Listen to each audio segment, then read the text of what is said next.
अभिनंदनम सर्वेषां। स्वागत है आप सभी का। आइए हम महाकवि भास द्वारा विरचित स्वप्न वासवदत्तम नाम नाटकम को पढ़ने जा रहे हैं।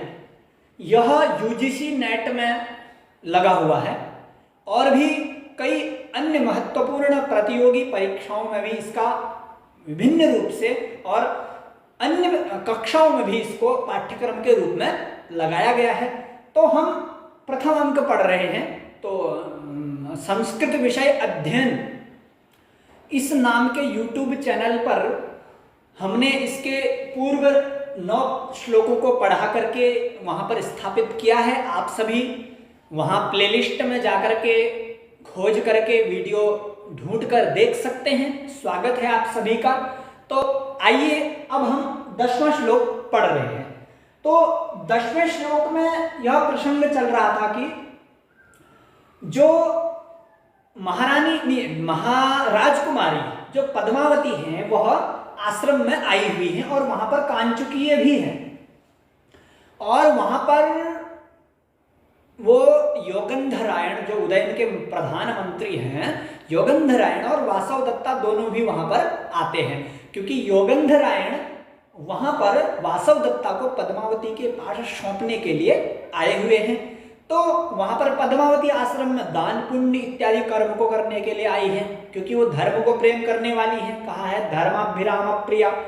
तो वह वहां पर सभी तपस्वी जनों को, तपोधनियों को, तपोवासियों को पूछती हैं कि आज किसको क्या चाहिए, किसको किस चीज की आवश्यकता है, वह वहां पर सभी लोग बताएं। तो उसी प्रसंग में योगंधरायण बोलते हैं कि मेरा एक कार्य है, मुझे यह करना है कि आप मेरा यह कार्य कीजिए कि ये मेरी बहन है वासवदत्ता, जबकि बहन नहीं है, वो तो महारानी है, उदयन की पत्नी है। तो वह वासवदत्ता को कहता है कि इसको आप अपने पास रख लीजिए, यही मेरा कार्य है, यही मेरा प्रयोजन है, यही मैं मांग रहा हूं, यानी कि आश्रय मांग रहा है। तो कांचुकीय कहते हैं, कांचुकीय का ही यह कथन है। बहुत ही यह प्रसिद्ध, बहुत ही प्रचलित, बहुत ही सत्य यह श्लोक है और बहुत परीक्षाओं में पूछा भी जाता है। कई लोग इसको व्यावहारिक रूप से जानते हैं, तो हम लोग भी इसको क्यों ना जाने और क्यों ना समझें। तो इसमें कांचुकीय का यह कथन है, ध्यान रखें। कांचुकीय इस श्लोक को बोलता है, वह तब योगंधरायण को समझाते हुए कहता है, इन शब्दों को जब वह कहता है कि हम इस वासवदत्ता को आपके पास धरोहर के रूप में रखना चाहते हैं, तो इसी प्रसंग में वह इस श्लोक को पढ़ता है। यानी कि प्रथम अंक में स्वप्न वासवदत्तम नाम नाटकम के प्रथम अंक में इस श्लोक को बोलता है। तो यह अनुष्टुप छंद में है, सरल है। तो आइए इसको पढ़ते हैं। तो कहते हैं कि सुखम अर्थो भवेत् दातुं, सुखम प्राणः सुखम तपः। दोबारा देखेंगे, सुखम अर्थो भवेत् दातुं, सुखम प्राणः सुखम तपः, सुखमन्यद् भवेत् सर्वं, दुःखं न्यासस्य रक्षणम्, सुखमन्यद् भवेत् सर्वं, दुःखं न्यासस्य रक्षणम्। यह जो अंतिम वाली पंक्ति है यह महत्वपूर्ण है, अति महत्वपूर्ण। जैसे हम आजकल बोलते हैं ना वेरी इंपोर्टेंट, तो हम आंग्ल भाषा को न स्वीकृत करते हुए अच्छी प्रकार से हम अपनी भाषा में अति महत्वपूर्ण इस शब्द से हम इस लाइन को अलंकृत करेंगे। तो यह वाक्य कैसा है? अति महत्वपूर्णम इदम पद्यम, इदम पंक्ति, अयम पंक्ति, इयम पंक्ति ही अति महत्वपूर्णा वर्तते, दुःखम न्यासस्य रक्षणम। इतना आप ध्यान रखें, दुःखम न्यासस्य रक्षणम। वैसे तो समस्त श्लोक महत्वपूर्ण है, लेकिन यह और भी महत्वपूर्ण है, अति महत्वपूर्ण। तो प्रारंभ से देखते हैं, जब कांचुकीय बोलता है, नहीं, जब योगेंद्रायण उनको बोलते हैं कि आप योगेंद्र, आप वासव दत्ता को अपने पास रख लीजिए, लेकिन वो कहते हैं कि हम इसको नहीं रख सकते, हम वासव दत्ता को अपने पास धरोहर के रूप में नहीं रख सकते। वो क्यों नहीं रख सकते तो बताता है, कहता है कि सुखम अर्थो भवेत, अन्वय होगा अर्थः सुखम भवेत, कहने का मतलब अर्थ कहते हैं धन को। वैसे अर्थ किसी शब्द का जो अभिप्राय होता है उसको भी अर्थ ही कहा जाता है, यहां पर धन से अर्थ लेना है, तो कहता है कि अर्थः सुखम भवेत, अर्थ होता है जो धन होता है वो सुख पूर्वक संसार में कमाया जा सकता है। उसको कमाने में यदि हम थोड़ा सा भी शरीर को प्रयत्न करें, थोड़ा सा भी संघर्ष करें, तो हम धन को क्या कर सकते हैं, कमा सकते हैं। उतना कठिन बात नहीं है। अब वर्तमान में तो लोग कमा सकने के बाद भी अनुचित कार्यों के माध्यम से अर्थ को कमाते हैं, लेकिन साधारणतया सामान्य संघर्ष से भी हम अर्थ को क्या कर सकते हैं, कमा सकते हैं। कहने का मतलब यही है उसका कि अर्थः सुखम भवेत, धन को सुख पूर्वक से कमाया जा सकता है या धन का संरक्षण अच्छी प्रकार से किया जा सकता है या दिया जा सकता है किसी को दान रूप में। और कहा सुखा अर्थः सुखम दातुम भवेत, और उसी प्रकार धन को सुखपूर्वक दिया भी जा सकता है, कमाया भी जा सकता है, यानी कि लेन देन आयात निर्यात दोनों किया जा सकता है। और कहा सुखम प्राणाः, प्राणों को भी सुखपूर्वक त्याग दिया जा सकता है।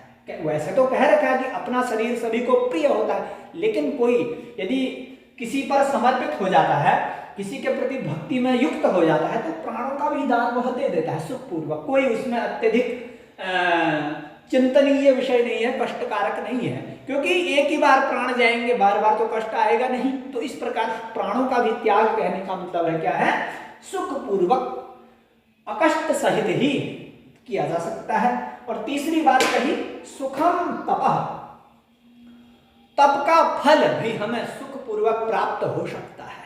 यदि हम नित्य परमात्मा में ध्यान लगाएं, तो तपस्या करें, तो उस तप का जो हमें सुख मिलेगा, भगवत भक्ति में जो आनंद की प्राप्ति होगी, वह भी सुखपूर्वक हमें प्राप्त हो सकती है, कहने का मतलब है। और कहा कि सुखमन्यत भवेत सर्वम, कहा अन्यत सर्वम सुखम भवेत। इस प्रकार अन्वय बैठाएंगे कि अन्यत यानी कि अन्य सभी संसार के जो भी कार्य हैं वह सुखपूर्वक हो सकते हैं। अन्यत सर्वम, अन्य सभी सुखम भवेत, सुखपूर्वक कार्य हो सकते हैं। बोला क्या क्या बोला कि धन को सुखपूर्वक दिया जा सकता है, और प्राणों का त्याग भी सुखपूर्वक किया जा सकता है, और तप का फल भी सुखपूर्वक प्राप्त किया जा सकता है, और अन्य भी ना जाने संसार में जितने भी अन्य क्रियाएं हैं, कर्म हैं, वह भी हम सुखपूर्वक प्राप्त कर सकते हैं। लेकिन यह कहा अर्थांतर न्यास, कहा दुखम न्यासस्य रक्षणम, कहा न्यासस्य रक्षणम दुखम, न्यासस्य धरोहरस्य, किसी की धरोहर की रक्षा करना, किसी की धन संपत्ति की रक्षा करना, या किसी के जन की रक्षा करना। यदि कोई हमारे घर में आ जाता है तो उसको कोई हमें उसकी जिम्मेदारी दे करके, उसकी निष्ठा यानी कि उसकी संरक्षण के लिए हमारे पास कोई उसको सौंप जाता है, तो हमारी क्या हो जाती है, एक कर्तव्य बन जाता है, हमारी जिम्मेदारी बन जाती है कि हम उसका रक्षण करें।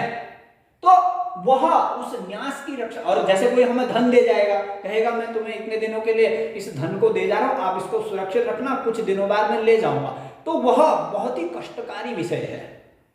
अर्थात इन सभी क्रियाओं से अधिक कष्टकारी है वो, धन कमाने से, प्राणों को त्यागने से और तप करने से भी वो अधिक कष्टकारी है। किसी के धन संपत्ति को या किसी की व्यक्ति को, और ऊपर से यह तो स्त्री की बात हो रही है, तो वासव दत्ता को रख रहा है उसके पास, तो स्त्री की रक्षा करना तो और कठिन है।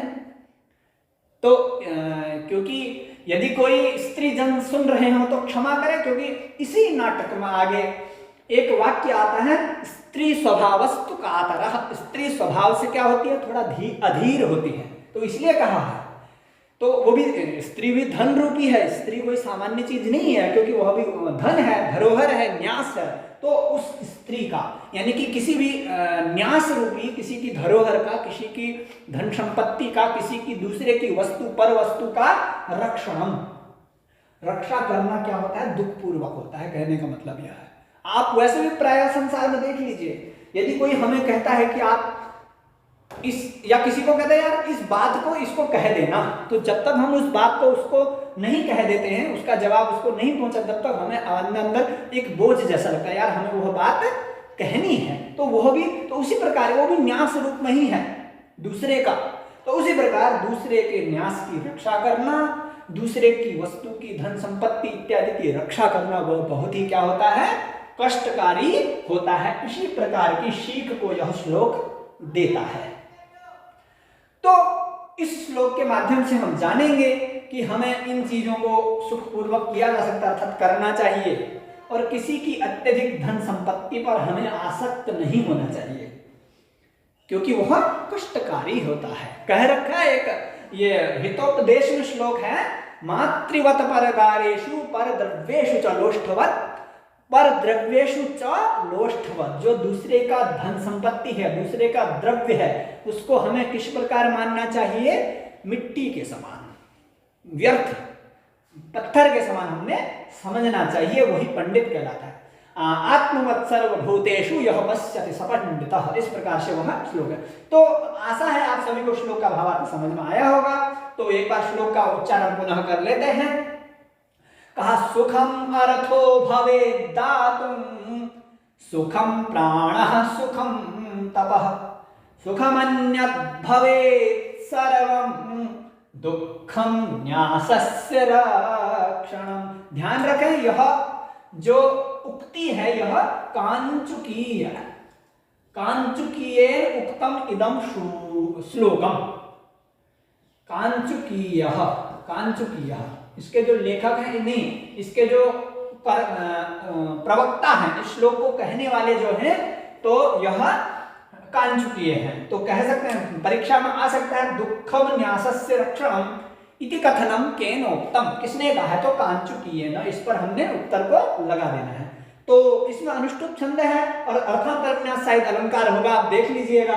तो पूरी कक्षा देखने के लिए आप सभी का धन्यवाद। अग्रिम श्लोक लेकर के उपस्थित होंगे आप सभी के सामने। तो तब तक के लिए आप सभी का बहुत बहुत धन्यवाद। नमः संस्कृताय, जयतु संस्कृतम जयतु।